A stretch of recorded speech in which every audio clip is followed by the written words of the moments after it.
एक और बड़ा दावा ईरान की तरफ से किया गया है। देखिए, ईरान की तरफ से दावा किया गया है कि तेल अवीव में डिफेंस इंडस्ट्री कॉम्प्लेक्स पर यह वार किया गया है।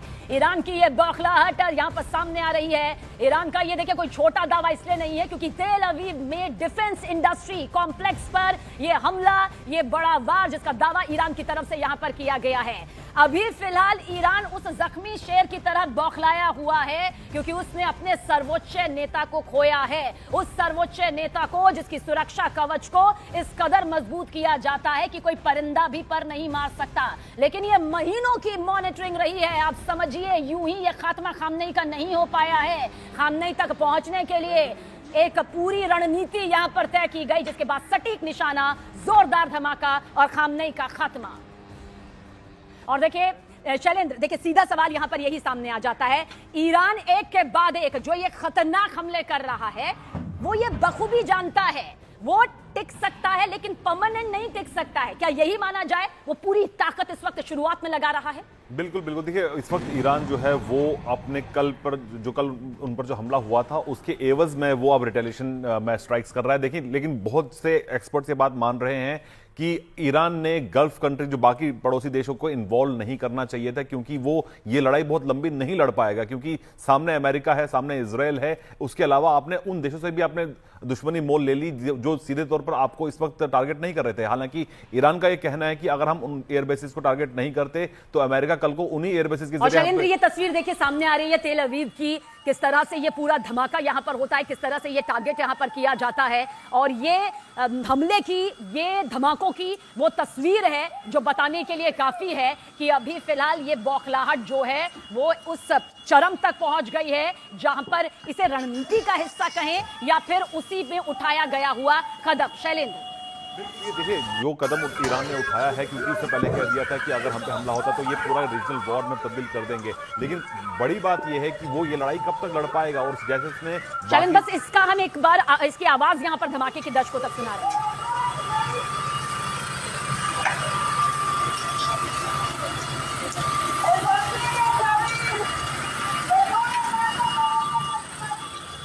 तो देखिए किस तरह से जोरदार धमाका यहां पर ईरान ने किया है। तेल अवीव पर निशाना दागा गया है। ईरान बखूबी इस बात को जानता है कि टिकना और टिके रहना दोनों में जमीन आसमान का फर्क होता है। लेकिन उसने अपना सुप्रीम लीडर खोया है, सर्वोच्च नेता खोया है, खामनेई को खोया है। उसका खात्मा यहां पर हो चुका है, जिसके बाद ईरान अब पूरे अपने चरम से अपनी ताकत को यहां पर लगाता हुआ नजर आ रहा है। वो वहां टारगेट कर रहा है जहां सबसे ज्यादा जख्म दिया जा सकता है। हालांकि ईरान भी बखूबी इस बात को जानता है कि इसका खामियाजा उसे कई प्रतिशत, कई ज्यादा यहां पर उठाना पड़ेगा। दानवीर जी आपके पास आएंगे, लेकिन उससे पहले शैलेंद्र, जल्द रिएक्शन आपका। देखिए, जाहिर तौर पर जो भी कोशिश की जा रही है ईरान की तरफ से, हालांकि जो ईरान जो मिसाइल दाग रहा है उसमें बहुत सी मिसाइल टारगेट पर पहुंच भी नहीं पा रही है। हमने इजराइल का आयरन डोम देखा है, हमने ये भी देखा है कि जो स्टेटमेंट्स यूएई की तरफ से आ रहे हैं कि उन्होंने भी कुछ मिसाइल को मार गिराया है। तो कोशिश लगातार जारी है ईरान की तरफ से। लेकिन फिलहाल अगर हम अल उदैद एयरबेस की बात करें, वहां पर भी कोशिश की गई अटैक करने की, लेकिन उसको भी विफल कर दिया गया। तो कहीं ना कहीं ना सिर्फ ऑफेंसिव बल्कि डिफेंसिव रूप से भी ईरान के लिए मुश्किलें बढ़ती चली जा रही हैं। तो ऐसे में वो अब एक डेस्परेशन के तहत, जो उनके सुप्रीम लीडर की मौत के बाद एक डेस्परेशन के तहत वो इन देशों को टारगेट करना चाहता है। लेकिन अब कहीं ना कहीं उसने जो दुश्मनी मोल ले ली है उन देशों के साथ भी जो सीधे तौर पर वॉर में इन्वॉल्व नहीं थे। तो ऐसे में माना जा रहा है कि इजराइल और अमेरिका के साथ साथ वो देश भी अब कार्रवाई कर सकते हैं ईरान को लेकर, जिस पर पिछले 24 घंटों के अंदर ईरान ने हमला किया है। तो अपने लिए मुसीबत भी ईरान ने यहां पर बड़े स्तर की तय कर ली है। लेकिन कर्नल दानवीर, आपको यहां पर क्या लगता है? ईरान जो अभी एक के बाद एक टारगेट सेट करके धमाके कर रहा है, बड़े नुकसान यहां पर पहुंचाने की कोशिश में लगा हुआ है, लेकिन क्या दुनिया की नंबर 1 सैन्य ताकत के सामने, सबसे आधुनिक सेना के सामने, उस तकनीक के सामने वो कितने दिन टिका रह सकता है? आपकी दूरदर्शिता फिलहाल क्या कहती है? मेरे को नहीं लगता कि बहुत दिन तक ये अपने मिसाइल और ड्रोन हमले कर पाएगा जिस तरीके से कर रहा है। और इसको अगर आप कंपेयर करें जिस शिद्दत से इसने कल कैंपेन शुरू किया था और उसमें अभी गिरावट आई है, अब उस तरीके से उस लेवल पर अटैक हमले नहीं हो रहे हैं जितने कल शाम को हो रहे थे। तो उसमें कमी आई है और ये बहुत जल्दी और गिरावट बहुत तेज़ी से आपको दिखेगी। तो टेक्निकली इसकी क्षमता जो है पूरी तरह नेस्तनाबूद हो जाएगी, इसमें कोई दो राय नहीं है। लेकिन जो लार्जर पॉइंट है जो अभी आप बोल रहे थे कि मिडिल ईस्ट के अंदर पूरी अस्थिरता आ गई है और एक बहुत लंबे अरसे तक चलने वाला ये युद्ध रहेगा as far as the Islamic countries are concern.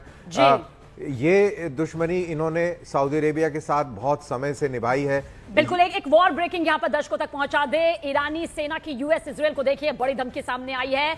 अभी और सख्त कदम को अंजाम देंगे। IRGC ने कहा है 27 हमारे के ठिकानों पर हमला किया है। अभी इंतजार कीजिए और खौफनाक हमलों को अंजाम यहां पर दिया जाएगा। वो तमाम जगह बताए जा रहे हैं जहां पर ईरानी सेना के जरिए हमले किए जा रहे हैं। IRGC हालांकि ये भी उत्तराधिकारी के तौर पर, ये भी कमान संभालने के तौर पर सामने आ रहा है, लेकिन अभी कहा जा सकता है कि हमले के बाद इसी का नेतृत्व जो है वो इस तरह के खौफनाक हमलों को अंजाम दे रहा है। इसमें भी कोई दो राय नहीं, क्योंकि अभी वो बौखलाहट यहां पर ईरानी सेना के सामने नजर आ रही है। 27 समार के ठिकानों पर यह हमला यहां पर किया गया है। तेल नोफ बेस पर यह हमला यहां पर किया गया है और अभी कहा है कि अंजाम और भी ज्यादा खतरनाक होंगे, तैयार रहिए।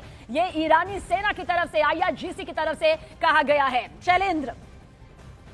बिल्कुल, देखिए जाहिर तौर पर IRGC की तरफ से कहा जा रहा है कि वो इस जंग को जारी रखेंगे, लेकिन बड़ा सवाल ये है कि वो इस जंग को कब तक जारी रख पाएंगे, क्योंकि देखिए जहां तक या हमने प्रेसिडेंट डोनाल्ड ट्रंप की तरफ से जो बयान हमने देखे हैं, जहां पर वो कह रहे हैं कि वहां पर सत्ता परिवर्तन, उनका साफ ये इशारा इस तरफ है कि जब तक वहां पर सत्ता परिवर्तन नहीं हो जाता है तब तक ये जंग जारी रहेगी। लेकिन ऐसे में जाहिर तौर पर अगर हम बात करें इस अटैक की, तो देखिए इस अटैक की जो प्लानिंग है ये दिसंबर के महीने से शुरू हो चुकी थी। बताया जा रहा है कि 2 महीने का वक्त लगा। हालांकि डोनाल्ड ट्रंप ने पैरेलली दोनों चीजें साथ में की। एक तो उन्होंने वॉर की तैयारी भी साथ साथ में की, लेकिन वहीं पैरेलली उन्होंने बातचीत का रास्ता भी खुला रखा, लेकिन अंत में उन्होंने वॉर चुना। अगर हम कल सुबह की बात करें, जब ये पहला स्ट्राइक हुआ था, तो ये पहले से तय था कि ये स्ट्राइक उस वक्त होगा जबकि सुप्रीम लीडर अली खamenei जो हैं वो मौजूद होंगे अपने टीम मेंबर्स के साथ में, अपने लीडर्स के साथ में। और बताया जा रहा है कि उसके साथ पैरेलली 2 मीटिंग्स और चल रही थी तेहरान में जब अटैक हुआ। और जब अटैक हुआ उन तीनों मीटिंग्स पे एक साथ निशाना बनाया गया, इसलिए बड़ी तादाद में वहां पर बताया जा रहा है कमांडर्स भी मारे गए हैं, उनके ऑफिसर्स भी मारे गए हैं और वहीं अली खamenei का भी खात्मा हो चुका है। लेकिन इसके बाद अब जो ईरान कर रहा है उसका नतीजा क्या होगा, यह देखने वाली बात होगी, क्योंकि देखिए ईरान जो भी कर रहा है इस वक्त रीजन में, तो उसका कहीं ना कहीं उसको खामियाजा भुगतना पड़ेगा, क्योंकि ये बहुत लंबी लड़ाई वो लड़ नहीं पाएगा। और जहां तक उसके न्यूक्लियर प्रोग्राम की बात करें या बैलिस्टिक मिसाइल प्रोग्राम की बात करें, जब तक वो नहीं थामेगा तब तक अमेरिका रुकने वाला नहीं है। और वॉर ब्रेकिंग के जरिए एक और अहम खबर यहां तक पहुंचाने जा रहे हैं, आपके सामने है। इजरायली सेना की अपने नागरिकों से अपील यहां पर सामने आई है। देखिए सायरन तो लगातार बजाए जा रहे हैं, लेकिन यह भी कहा गया है कि IDF की तरफ से हमले के वीडियो शेयर ना करें। यह अपील यहां पर अपनी नागरिकों से की गई है। इजरायली सेना की तरफ से यह अपील की गई है, क्योंकि देखिए जोरदार धमाके हो रहे हैं। धमाकों से निकलने वाला धुआं, आग का गोला चौतरफा फैल रहा है, गूंज कई किलोमीटर तक सुनाई दी जा रही है। इसलिए IDF की तरफ से कहा गया है कि हमले का वीडियो शेयर ना करें। यानी कि जब धमाका हो रहा है, अगर आप उस धमाके को देख पा रहे हैं तो उससे कैमरे में कैद ना करें, उस वीडियो को शेयर ना करें।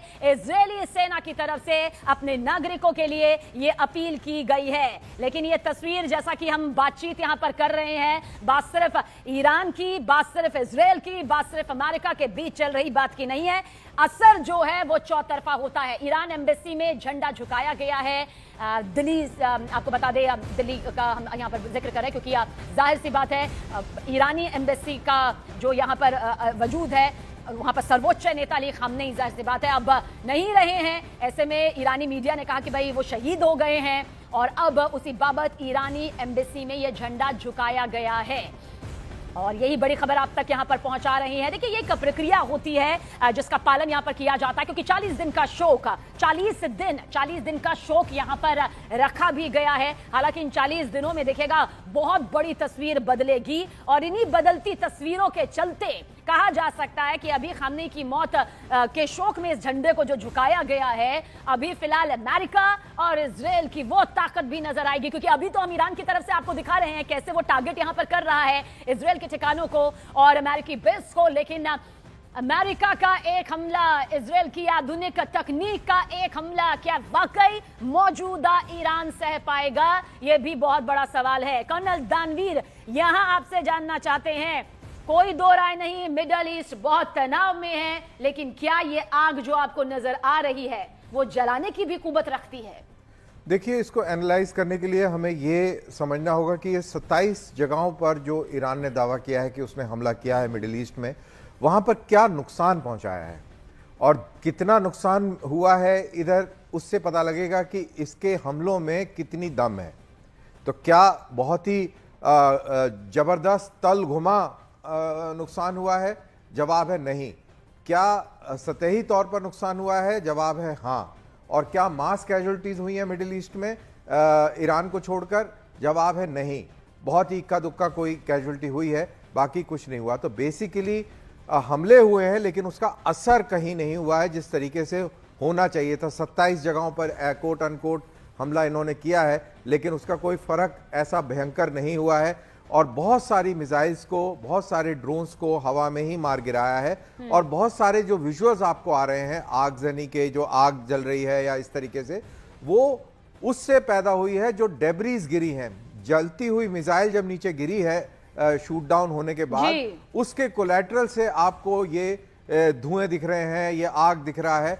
तो बेसिकली वो मिसाइल ने इम्पैक्ट करके बहुत भारी धमाका किया हो वो नहीं है। इक्का दुक्का कई जगहों पर हुआ भी है, ऐसी बात नहीं है, लेकिन कोई बहुत बड़ा इम्पैक्ट जिससे कि ये बहुत अहम आप कह रहे हैं कि हमला कर दिया, धमाके हो गए, एक के बाद एक मिसाइल अटैक हो गया, लेकिन उसका नुकसान कितना हुआ? बिल्कुल ठीक वैसे ही कि आपने परीक्षा की तैयारी बहुत अच्छी की, हो सकता है परीक्षा बहुत अच्छी गई हो, लेकिन नतीजे क्या आए हैं वो सबसे ज्यादा खास होता है।